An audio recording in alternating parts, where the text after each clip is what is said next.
So today we're going to talk about how to create successful malware and how to defend against it with zero trust.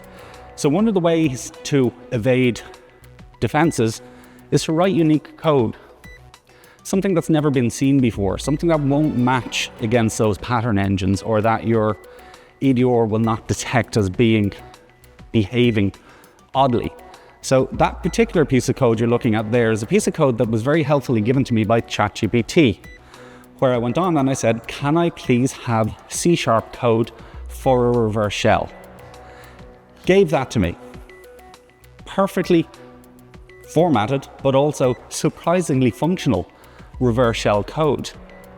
Now, at the same time, I went on to Google and I basically just typed in the same thing. I said, can I have C# code for a reverse shell? That's the code that Google gave me. Again, beautifully formatted and surprisingly functional reverse shell code. The ChatGPT version, when you compile it and you run it, does not get detected by AV. It is not known malware. It is not known bad. So AV just let it sail on through, and as you can see, it is able to run on that machine. The Google code I asked for around the same time, when you compile it, triggers AV. So it's known bad. It's something that is recognized as being bad. And those two things are a really good illustration of the difference between known and unknown malware, and why detecting known is not going to be the answer to your problems, okay? Because nobody knows all the known bad things. I presume everybody at this stage knows what a rubber ducky is. Those of you who think it's one of them, it kind of is, but it also isn't. It's one of these. It's a hacking tool. Okay, you plug it into a keyboard or plug it into a computer, and it's detected not as a storage device, but as a keyboard. If you think your current cybersecurity solution will stop this from stealing your data, come talk to us. We'll plug the ducky into your computer. If you win, you get to keep the rubber ducky. If we win, we get to keep your data. 100% of malware is detected during AV and EDR tests. They know what they know. Okay, but 100% of cyber attacks were not detected in time or at all. How can these two things be true?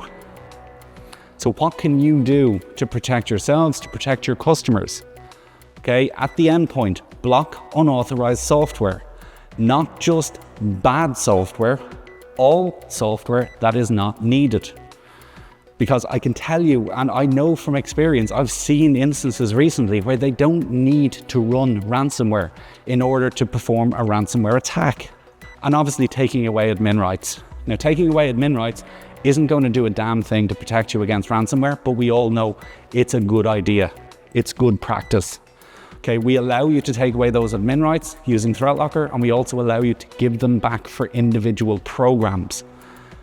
So the future of endpoint security is zero trust.